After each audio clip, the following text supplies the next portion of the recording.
ಸುಮಾರು ವರ್ಷಗಳ ನಂತರ ಸುಚಿತ್ರಾ ಮ್ಯಾಮ್ ಅವರು ನಮ್ಮ ಕನ್ನಡ ಸೀರಿಯಲ್ ಇಂಡಸ್ಟ್ರಿಗೆ ಕಮ್ ಬ್ಯಾಕ್ ಮಾಡಿದ್ದಾರೆ. ಸಾಕಷ್ಟು ವರ್ಷಗಳ ಬ್ರೇಕ್ ತಗೊಂಡು ಈಗ ಮತ್ತೆ ಕೃಷ್ಣ ರುಕು ಸೀರಿಯಲ್ ಮೂಲಕ ಯಶೋಧೆ ಆಗಿ ನಿಮ್ಮ ಟಿವಿಯಲ್ಲಿ ಬರ್ತಾ ಇದ್ದಾರೆ. ಅವ್ರು ಇವತ್ತು ನನ್ನ ಜೊತೆ ಇದ್ದಾರೆ. ಅವರು ಏನ್ ಹೇಳ್ತಾರೆ ಪಾತ್ರದ ಬಗ್ಗೆ ಹಾಗೂ ಟೀಮ್ ಬಗ್ಗೆ ಅಂತ ಅವರನ್ನೇ ಕೇಳೋಣ. ನಮಸ್ಕಾರ. ನಮಸ್ತೆ ಮ್ಯಾಮ್, ಹೇಗಿದ್ದೀರಾ? ಚೆನ್ನಾಗಿದ್ದೀನಿ. ನೀವೆಲ್ಲರೂ ಹೇಗಿದ್ದೀರಾ? ಎಲ್ಲರೂ ಆರಾಮಾಗಿದ್ದೀವಿ, ಥ್ಯಾಂಕ್ ಯು ಸೋ ಮಚ್. ಸಾಕಷ್ಟು ವರ್ಷಗಳ ಬ್ರೇಕ್ ಅನ್ನ ತಗೊಂಡು ತುಂಬಾ ವರ್ಷ ಆದ್ಮೇಲೆ ಕಮ್ ಬ್ಯಾಕ್ ಮಾಡ್ತಾ ಇದ್ದೀರಾ. ಯಾಕೆ ಮತ್ತು ಹೇಗೆ ಅನಿಸ್ತಾ ಇದೆ? ಆಕ್ಚುಲಿ ನಾನು ಬ್ರೇಕ್ ತಗೊಂಡಿಲ್ಲ. ಬೇರೆ ಲ್ಯಾಂಗ್ವೇಜ್ ಅಲ್ಲಿ ಬಿಸಿ ಇದ್ದಿದ್ರಿಂದ ಕನ್ನಡದಲ್ಲಿ ನನ್ನ ಪ್ರಾಜೆಕ್ಟ್ಸ್ ಅಕ್ಸೆಪ್ಟ್ ಮಾಡ್ಕೊಳಕ್ ಆಗ್ಲಿಲ್ಲ. ಸೊ ಫೈನಲಿ ತುಂಬಾ ಆಫರ್ಸ್ ಬರ್ತಿತ್ತು ಕನ್ನಡದಲ್ಲಿ, ಬಟ್ ತಮಿಳಲ್ಲಿ ಮಾಡ್ತಿದ್ರಿಂದ ತೆಲುಗು ಮಾಡ್ತಿದ್ರಿಂದ ನನಗೆ ಅಕ್ಸೆಪ್ಟ್ ಮಾಡ್ಕೊಳಕ್ ಆಗ್ಲಿಲ್ಲ. ಸೊ ಈಗ ದಿಲೀಪ್ ಬಂದು ನನಗೆ ತುಂಬ ಕ್ಲೋಸ್ ಫ್ರೆಂಡ್, ನಾವೆಲ್ಲ ಒಟ್ಟಿಗೆ ಕೆಲಸ ಮಾಡ್ತಿದ್ವಲ್ಲ. ಸೊ ಹಾಗಾಗಿ ತುಂಬಾ ಕೇಳ್ತಿದ್ರು ಪ್ರಾಜೆಕ್ಟ್ಸು. ಸೊ ಫೈನಲಿ ನನ್ನ ಡೇಟ್ಗೆ ಆಗುತ್ತಾ ಅಂತೆಲ್ಲ ಡೇಟ್ಸ್ ಪ್ರಾಬ್ಲಮ್ ಬೇರೆ ಇರುತ್ತಲ್ಲ. ಸೊ ಇಲ್ಲ ನೀನು ಡೇಟಿಗೆ ಅಡ್ಜಸ್ಟ್ ಮಾಡ್ಕೊತೀನಿ, ಮಾಡು ಅಂತ ಹೇಳಿದ್ವಿ. Okay fine. ಒಂದು ಕನ್ನಡ ಪ್ರಾಜೆಕ್ಟ್ ಮಾಡಬೇಕು ಅನ್ನೋದು ನನಗೂ ಇತ್ತು. ತುಂಬ ವರ್ಷ ಆಗೋಗಿದೆ ಕನ್ನಡ ಪ್ರಾಜೆಕ್ಟ್ ತಗೊಳ್ಳೋಣ ಅಂತ. So finally I got this opportunity and ಒಳ್ಳೆ ಆಪರ್ಚುನಿಟಿ ಸಿಕ್ತು ನನಗೆ.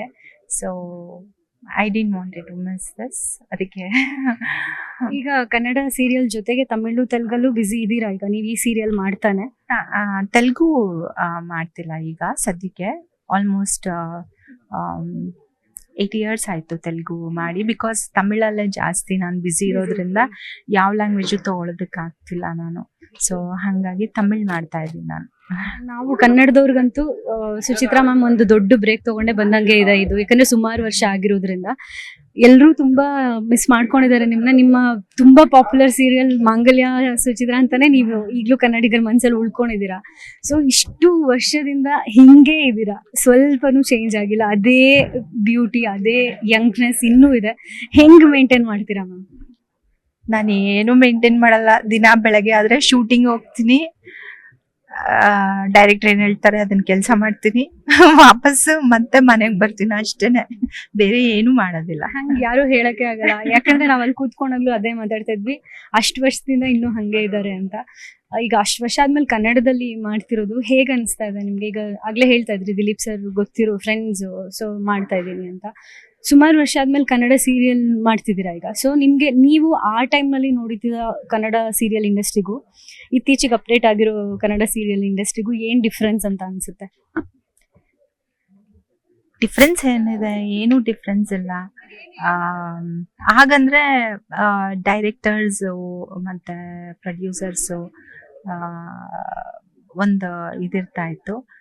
ಅವ್ರು ನಮಗೆ ಕ್ಯಾಸ್ಟ್ ಮಾಡಿ ಅವ್ರು ನಮ್ಮನ್ನ ಒಂದು ಪಾತ್ರಕ್ಕೆ ಇವರೇ ಬೇಕು ಅಂತ ಹೇಳಿ ಹಾಕೊಳ್ಳೋರಲ್ವ.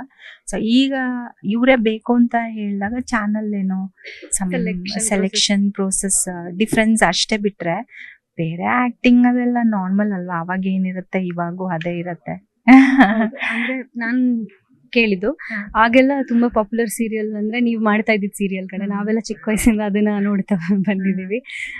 ಆಗೆಲ್ಲ ತುಂಬಾ ಈ ತರದ ಒಂದು ಕಥೆಗಳಲ್ಲಿ ಡಿಫ್ರೆನ್ಸ್ ಇದೆ. ಆಗ ಬರ್ತಾ ಇದ್ದ ಕಥೆಗಳೇ ಬೇರೆ ತರ, ಆಮೇಲೆ ತೋರಿಸೋ ರೀತಿಯಲ್ಲಿ ಬದಲಾವಣೆ ಇದೆ. ಈಗ ತುಂಬಾ ರಿಚ್ ಫ್ಯಾಮಿಲೀಸ್ ತುಂಬಾ ರಿಚ್ ಆಗಿ ತೋರಿಸ್ತಾರೆ ಎಲ್ಲಾನು. ಆಗ್ಲೇ ಎಸ್ ನಾರಾಯಣ್ ಸರ್ ಹೇಳ್ತಾ ಇದ್ರು ಒಂದ್ ಮೂವಿ ತೆಗಿಯೋ ರೇಂಜ್ಗೆ ಇದಕ್ಕೆ ಖರ್ಚು ಮಾಡ್ತಾರೆ ಅಂತ. ಅದ್ರ ಬಗ್ಗೆ ನಿಮ್ಗೆ, ನೀವು ತಮಿಳು ತೆಲುಗಲ್ಲೂ ಅದೇ ತರ ಇರುತ್ತೆ, ಸೊ ಹಂಗಾಗಿ ನಿಮ್ಗೆ ಡಿಫ್ರೆನ್ಸ್ ಕಾಣಿಸಿರಲ್ಲ. ಬಟ್ ನಿಮ್ಗೆ ಈಗ ಕನ್ನಡದಲ್ಲಿ ತುಂಬಾ ಇಷ್ಟ ಆಗಿದೆ ಎಲಿಮೆಂಟ್ ಈಗ ಬಂದ್ಮೇಲೆ? ನಂಗೆ ಕನ್ನಡದಲ್ಲಿ ಕಮ್ ಬ್ಯಾಕ್ ಆಗಿದ್ಮೇಲೆ ತುಂಬಾನೇ ನನಗೆ ಟೀಮ್ ತುಂಬಾ ಇಷ್ಟ ಆಯ್ತು. ನಾಟ್ ಅವನು ನನಗೆ ಫ್ರೆಂಡ್ ಅನ್ನೋ ಒಂದು ಇದಕ್ಕೆ ನಾನು ಹೇಳ್ತಿಲ್ಲ, ಬಟ್ ಪ್ರೊಡಕ್ಷನ್ ಹೌಸ್ ತುಂಬಾನೇ ಚೆನ್ನಾಗಿದೆ ಆಕ್ಚುಲಿ. ಸರ್ ಹೇಳ್ದಾಗೆ, ನಾರಾಯಣ್ ಸರ್ ಹೇಳ್ದಾಗೆ ತುಂಬಾ ರಿಚ್ ಆಗಿ ಶೂಟ್ ಮಾಡಿದ್ದಾರೆ. ಅಂಡ್ ಒಂದೊಂದು ಮೈನ್ಯೂಟ್ ಥಿಂಗ್ಸ್, ಒಂದು ಆರ್ನಮೆಂಟ್ ಇರ್ಬೋದು, ಒಂದು ಕಾಸ್ಟ್ಯೂಮ್ ಡಿಸೈನಿಂಗ್ ಇರ್ಬೋದು, ಪ್ರತಿಯೊಂದು ತುಂಬಾ ಇಂಟ್ರೆಸ್ಟ್ ತಗೊಂಡು ವಿದ್ಯಾ ಅವರು ತುಂಬಾನೇ ಚೆನ್ನಾಗಿ ಮಾಡ್ತಿದ್ದಾರೆ. So it should look rich on the frame and ಎಲ್ಲರಿಗೂ ಚೆನ್ನಾಗಿ ರೀಚ್ ಆಗಲಿ. ನಾಟ್ ಓನ್ಲಿ ಕತೆನೂ ಅಷ್ಟೇ. ಇವಾಗೆಲ್ಲಾನು ಹೆಂಗಾಗಿದೆ ಅಂದ್ರೆ ಇವ್ರು ಏನ್ ಕಾಸ್ಟ್ಯೂಮ್ ಹಾಕಿದ್ದಾರೆ, ಏನ್ ಜುವೆಲ್ಸ್ ಹಾಕಿದ್ದಾರೆ ಅಂತ ಹೆಣ್ಮಕ್ಳಿಗೆ ಅದೊಂದು ಕ್ಯೂರಿಯಾಸಿಟಿ ಇದೆ ಅಲ್ವಾ. ಸೊ ಅದನ್ನ ಆ ಟ್ರೆಂಡ್ ನ ಇವರು ತುಂಬಾ ಚೆನ್ನಾಗಿ ಇಂಪ್ಲಿಮೆಂಟ್ ಮಾಡಿದ್ದಾರೆ ಅಂತ ನನ್ನ ಒಂದು ಇದಿತ್ತು. ಅಂದ್ರೆ ಈ ಪಾತ್ರಕ್ಕೆ ಈ ತರ ಇದ್ರೆ ಚೆನ್ನಾಗಿರುತ್ತೆ, ಈ ಪಾತ್ರ ಇದನ್ನ ಈ ಕಾಸ್ಟ್ಯೂಮ್ ಹಾಕೊಂಡ್ರೆ, ಈ ಪಾತ್ರ ಈ ಜ್ಯುವೆಲ್ಸ್ ಹಾಕೊಂಡ್ರೆ ಚೆನ್ನಾಗಿರುತ್ತೆ ಅನ್ನೋದು. ಮುಂಚೆ ನಾನ್ ಮಾಡ್ತಿದ್ದಿದ್ದು ಏನಂದ್ರೆ ಸಾದಾ ಸೋಬರ್ ರೋಲ್ಸಿಗೆ ಮಾಡ್ತಾ ಇದ್ದಿದ್ದು. ಸೊ ಈಗ ರಿಚ್ ಅಂದಾಗ ಅದಕ್ಕೆ ತಕ್ಕಂತೆ ಕಾಸ್ಟ್ಯೂಮ್ ರೆಡಿ ಆಗ್ಬೇಕಾಗತ್ತೆ. ಅಂಡ್ ಮೇಕಿಂಗ್ ಆಲ್ಸೋ ತುಂಬಾ ಚೆನ್ನಾಗಿ ಮಾಡಿದ್ದಾರೆ ಈ ಸೀರಿಯಲ್ ಅಲ್ಲಿ. ಸೊ ನೀವ್ ಹೇಳ್ದಂಗೆ ನನ್ಗೆ ತೆಲುಗು ತಮಿಳ್ ಮಾಡೋದ್ರಿಂದ ಸೊ ಇದು ಅದು ಎಲ್ಲಾನು ಒಂದೇ ತರ ರಿಚ್ ಅಂತಾನೆ ಅನ್ನಿಸ್ತಾ ಇದೆ ನನ್ಗೆ. ಏನು ಡಿಫರೆನ್ಸ್ ಅಂತ ಏನು ಅನಿಸ್ತಿಲ್ಲ. ಸುಮಾರು ವರ್ಷ ಆದ್ಮೇಲೆ ಬಂದಿದ್ದೀರಾ, ಒಳ್ಳೆ ಪ್ರಾಜೆಕ್ಟ್ ಜೊತೆ ಬಂದಿದ್ದೀರಾ, ಒಳ್ಳೆ ಟೀಮ್ ಸಿಕ್ಕಿದೆ ನಿಮ್ಗೆ. ಆಲ್ ದಿ ಬೆಸ್ಟ್ ಮ್ಯಾಮ್, ಚೆನ್ನಾಗಾಗ್ಲಿ ಸೀರಿಯಲ್.